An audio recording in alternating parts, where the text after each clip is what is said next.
예, 여러분 이번 12.3 내란 사태 관련해서 쏟아지는 보도들 잘 따라가고 계세요?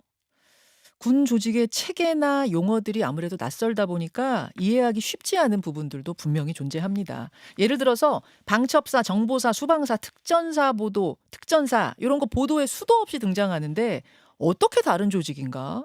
평소에는 어떤 역할을 하는 곳인가? 등등등등. 뭐 막연히는 알겠는데 정확히는 모르겠는 부분들 오늘 정리 한번 하고 가겠습니다. 수도방위 사령관 출신으로 이번 사태를 심도 있게 들여다보고 있는 분이세요. 김도균 전 수방사령관 연결이 돼 있습니다. 아, 김도균 전 사령관님 나와 계십니까? 예, 김도균입니다. 안녕하십니까? 안녕하세요. 예, 그러니까 그날 밤 동원된 1,500여 명의 병력, 예, 특전사, 수방사, 방첩사, 정보사 소속들이라는 거죠?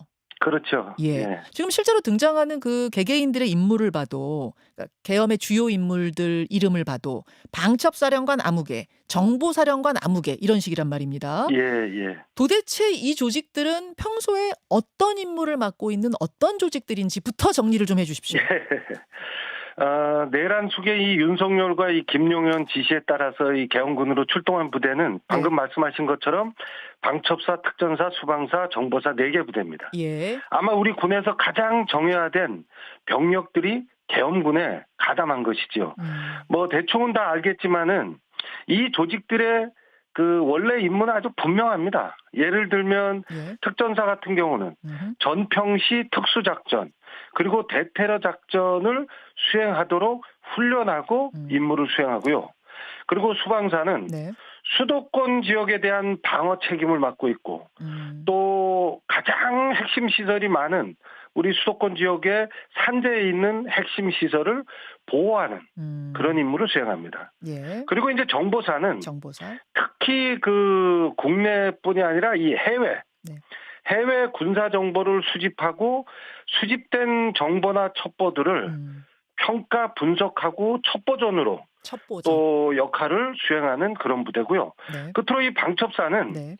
군 내부의 군사 보안을 유지하는 가장 중요한 업무를 수행하고 있고 또 정보 유출을 방지한다거나 또 내부 첩보 활동을 하는 그런 역할들을 하는 아주 중요한 기능을 가지고 있는 작전 사령부들이죠. 그러니까 정보사는 외부의 정보를 수집해오는 첩보전을 하는 거고 그렇죠. 방첩사는 군 내부에서 어떤 정보들이 오가는지 그게 바깥으로 새나가진 않는지 요걸 담당하고 감시하고 보완하는 곳이고 정확하십니다. 이렇게 보면 되고요. 예, 예. 수방사는 여러분 말 그대로죠. 수도 방위를 담당하는 곳. 그렇습니다. 특전사는 말 그대로 특수작전을 하는 곳. 대테러 작전까지. 예. 어쨌든 최정의 부대들이다. 이렇게 보면 되는 거예요. 그렇습니다. 예, 예. 예, 요렇게 역할을 하던 곳에 1,500여 명이 이번에 투입이 된 겁니다. 근데요, 저 수방사령관님, 예, 예. 계엄의 사령탑은 육군참모총장이었잖아요, 이번에. 예. 아니 그 합참의장이 사실 군 서열상으로는 최고인데 그렇죠. 왜 합참의장을 택하지 않고 육군참모총장을 택했을까요? 아마 그 윤석열과 김용현 입장에서는 예, 계엄군으로 투입하게 될 대부분의 병력이 지상군 병력입니다. 예. 그러다 보니까 해군 대장인 합참의장보다는 육군 대장이 필요했을 것이고 그중에서도 상징적 의미가 있는 아마 육군 참모총장을 네. 계엄 사령관으로 임명할 수밖에 없었을 겁니다. 그런데 여기서 예. 합참차장, 즉 합참의장 바로 밑에 있는 서열 2 합참차장을 예. 계엄 선포 한 달도 되기 전에 급작하게 합참차장을 교체합니다. 그래서 이 인원을 예. 계엄사의 부사령관 직책을 준 걸로 미루어 예. 아마 이 합참까지도 그 합참 차장을 통해서 이렇게 통제가 가능하도록 하는 그런 배치를 했다 뭐 이렇게 볼 수 있겠습니다. 그렇군요. 자, 그날로 시간을 되돌려 보겠습니다. 방첩사, 정보사, 특전사, 수방사까지 1,500여 명의 군인들이 계엄 현장에 투입이 됐는데 일단 그 조직들이 계엄 당일에 어떻게 움직였는지 큼직큼직하게 그림 한번 그려볼까요? 예, 뭐 수사 중인 내용이지만 이렇게 크게 한번 정리해 보면 예. 먼저 이 방첩사령관으로 임무 수행한 이 여인영, 네. 이 친구는 윤석열 김용현의 충암파 직속 후배입니다. 그렇죠. 그러다 보니까 과거 45년 전에 12.12 사태 때 보안사가 핵심이었던 것처럼 아마 이 방첩사가 계엄 준비, 기획, 계획 단계부터 깊숙이 관여했고 그리고 계엄이 진행되는 실시간에는 네. 진행 사항 등에 대한 아마 그 컨트롤 타워 역할을 방첩사가 할 수밖에 없었고 했다라고 생각을 합니다. 우리가 그 예전 보안사 떠올리면 되는 거군요. 예. 보안사의 후신입니다. 그렇죠, 그렇죠. 예, 예. 그렇죠. 그리고 이제 수방사는 네. 본인들이 가지고 있는 이 수도권 서울 지역에 대한 그 책임 업무 여기에 이제 연계해서 수방사의 가장 정예화된 부대는 3호 특임대대 그리고 제1경비단의 경비대대들인데 네. 이 인원들을 국회 현장에 계엄군으로 투입하고 또 수도방위사령부 영내에 비원 빵카가 있습니다. 네. 아마 이 비원 빵카를 구금 및 체포 장소로 활용하는 데 관여했을 거라고 판단이 됩니다. 그리고 이제 특전사 정말 우리 군뿐이 아니라 전 세계적으로 검증된 그런 병력들인데 여기서 네. 그 중에서도 가장 정예화된 707 특임단 그리고 수도권 일대에 배치되어 있는 1공수, 3공수, 9공수를 투입해서 네. 국회 그리고 중앙선관위 및 네. 여론조사, 꽃 민주당사 등 곳곳에 특전사 병력들을 현장에 계엄군으로 투입했죠. 지금 병력 규모를 보면 특전사가 제일 많아요. 1139명. 가장 곳곳에 최정예 부대를 투입했다 이 말씀이세요? 그렇죠. 예. 그리고요. 그리고 이제 마지막으로 정보사는 30명밖에 안 됩니다. 예. 그렇더라도 이 인원들한테는 아주 명확한 임무가 주어진 것 같아요. 그렇죠. 중앙선관위의 서버를 확보하고 그리고 선관위 직원들을 체포, 구금하는 아마 그런 임무를 정보사에 부여한 것으로 보입니다. 여러분 요새 자료 화면 많이 나오는데 그 선관위 서버 보면서 막 이렇게 뭐 적고 막 이러는 사람들 있잖아요. 그런 군인들. 그들이 바로 정보사입니다. 정보사에서 투입시킨 계엄군들이죠. 1,500명 중에 정보사는 30명밖에 안 됐지만 가장 핵심. 그러니까 선관위에 가서 그 서버 가져오는 거, 사진 촬영하는 거 요거 담당이 정보사였다. 이렇게 되는 겁니다. 일단 그날 계엄군의 동선을 큼직하게 먼저 짚어봤는데 세세하게 들어가 보면은 더 중요한 역할을 한 주동자들과 주변 인물로 나눌 수가 있습니다. 우선 계엄의 우두머리는 대통령이고 그렇죠. 그 아래 계엄 3인방을 꼽으라고 하면 김용현, 노상원, 여인영 이렇게 꼽는 거죠? 충분히 그럴 수 있습니다. 뭐 김용현 국방장관이야 이 핵심인 게 당연한 거고 나머지 두 사람에 대해서 궁금한데 우선 노상원 전 정보사령관, 현직이 아닙니다. 전 정보사령관. 그리고 여인영 방첩사령관. 왜 이 둘이 계엄 3인방에 들어갔는가? 왜 핵심이 됐는가? 우선 노상원 씨 같은 경우에 말입니다. 제가 일단 프로필 한번 읊어볼게요. 경상북도 문경 출생, 육군사관학교 41기 수석 입학, 소령 때 정보병과로 전환을 해서 국정원과 박근혜 정부 청와대 경호실에서 파견 근무를 했다. 그 후에 정보사령관에 취임을 했는데 2018년 성추행 사건으로 불명예 전역했다. 이렇게 프로필이 나오더라고요. 정확합니다. 근데 윤석열 정부에서는 이미 군인이 아니었잖아요. 그 전에 군복 벗었잖아요. 그리고 점집하면서 살았다는 거잖아요. 그렇습니다. 근데 어떻게 이 사람이 이번 계엄 3인방에 들어갔는가? 어떻게 하다가 기획자로 지금 지목이 됐는가? 이게 궁금합니다. 우선 그 노상원은 김용현과 젊은 시절부터 아주 깊은 인연을 맺고 서로 상호 이렇게 보조 작용을 해온 것으로 판단이 됩니다. 특히 그 노상원도 그렇고 김용현도 대부분 그 어디 국정원 방금 말씀하신 것처럼 국정원, 청와대, 육군본부 등 그 상급제대에서 그 근무한 그런 인연들이 같이 근무했어요. 수차례 겹치고 있죠. 그러다 보니까 김용현은 노상원을 아마 끌어들인 걸로 보이고 그리고 이 민간인인 노상원이 어떻게 현역 군인들을 움직일 수 있는가? 이유는 간단합니다. 김용현이라는 뒷배가 배경이 되다 보니까 이 진급의 이 논문 일부 이 현역 장군들이나 대령들이 노상원의 음. 이 언행에 동조할 수밖에 없는 아마 그런 현상이 발생했다.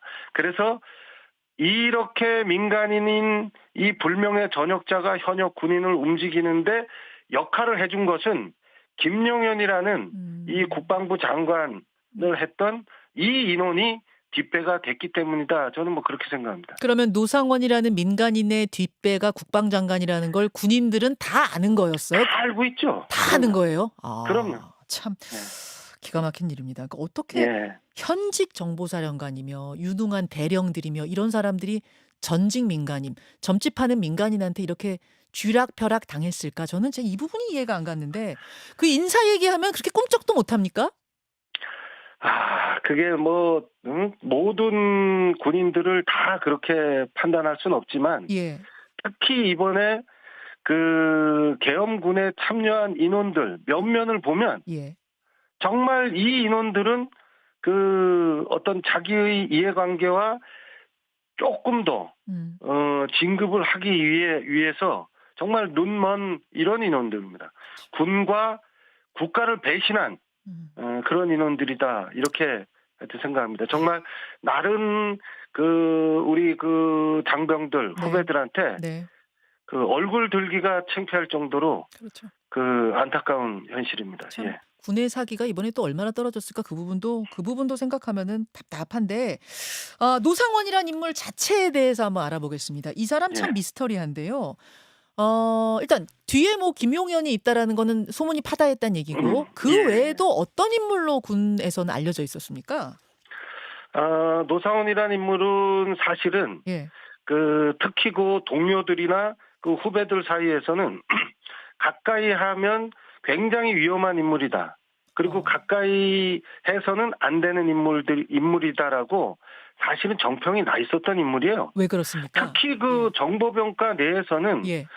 정보병과 장교들 사이에서 아주 그 부정적인 인물로 그 지탄받았던 그런 인원들이고 그리고 군 전역 당시에 불명예 전역을 할 정도로 예. 사실은 그 후배들로부터 좋은 평가를 받을 수 없는 그런 인물입니다. 그리고 근무간에도 아마 이제 지금 여러 그 같이 근무한 그 후배들이나 동료들 얘기를 들어보면 네. 그 당시에도 뭐 주술적인 내용들에 대한 언급이 많았고 예를 들면 뭐 자기 부관을 뽑거나 이렇게 그 부하들을 선발할 때 네.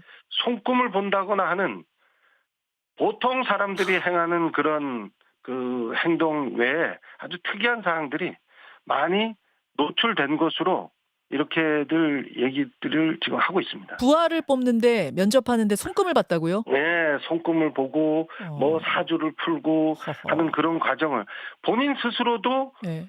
그 자기가 그 사주풀이를 통해서 네. 이름을 바꿀 정도였으니까 뭐 저 다른 인원들에 대해서도 똑같이 아마 그런 행태를 보인 것으로 그 같이 근무한 인원들이 제보를 하고 있습니다. 지금 본명은 노용래였는데 네. 장군이 되려면 이름을 바꿔야 한다는 소리를 듣고 노상원으로 개명했다. 이렇게 지금 군에선 알려져 있다는 거죠. 그렇죠. 장군이 되려면 장군봉 3군데를 다니면 된다는 말에 계룡산, 오대산 등등의 장군봉을 다녔다는 말도 지금 군에서는 파다하게 떠들고 있다고 하고. 그러니까 뭐 이분이 굉장히 무속에 심취했던 것만은 확실한 것 같네요. 그런 것 같습니다. 예. 저도 사실은 그 군 전역 후에 뭐 점집을 하고 이런다는 얘기들을 들으면서 예. 야, 정말 그 이해가 안 되는 그런 인물이었습니다. 그런데 네. 그런 인물을 끌어들여서 이 어마어마한 사태의 중심에 세운 김용현이란 이 인원은 네. 정말 용서받기 어려운 그런 인물이다 이렇게 생각합니다. 저는 이게 자꾸 참 이게 희한하게도 무속 이야기가 자꾸 나오니까 또 예, 예. 어떤 생각이 드냐면 그 또 무속을 좋아하는 한 분이 있지 않습니까? 예, 김건희 여사. 김건희 여사와 이 노상원 씨와의 연관성도 혹시 있는 건가? 혹시 막 그런 생각도 이제는 별 의혹이 다 들다 보니까 그런 생각도 들어요. 충분히 그럴 개연성이 있는 게 우리 김용현이 윤석열뿐만 아니라 예. 김건희와 밀접하게 접촉했다는 제보들은 굉장히 많지 않습니까? 뭐 청와대를 용산으로 그 대통령실을 이전하는 단계에서부터 그런 얘기들은 엄청나게 나왔는데, 자, 주술적인 공통점을 가지고 있는 예. 이 인원들이 직접이든 간접이든 연관성이 있다라고 그 의심을 할 수밖에 없는 그런 사항들입니다, 지금. 혹시 제보 들으신 거, 물론 뭐 차후에 사실관계 확인 더 해야겠습니다만, 지금 이제 군의 파단 이야기들 혹은 김도균 전 수방사령관께서 제보 들으신 내용 중엔 어떤 게 있습니까? 우선은 뭐 이 주술적인 사항들은 예. 어차피 그 내밀한 개인적인 얘기들이기 때문에 예. 이것은 뭐 정확하게 저한테 제보된 건 없습니다. 예. 그러나 무속에 심취했다는 측면으로 조금 희한하게도 계속 무속 이야기가 나오는 거 보면 이 부분도 그럼요. 연관성을 좀 조사해 볼 필요가 있다. 뭐 그 정도 말씀이실까요? 예. 알겠습니다.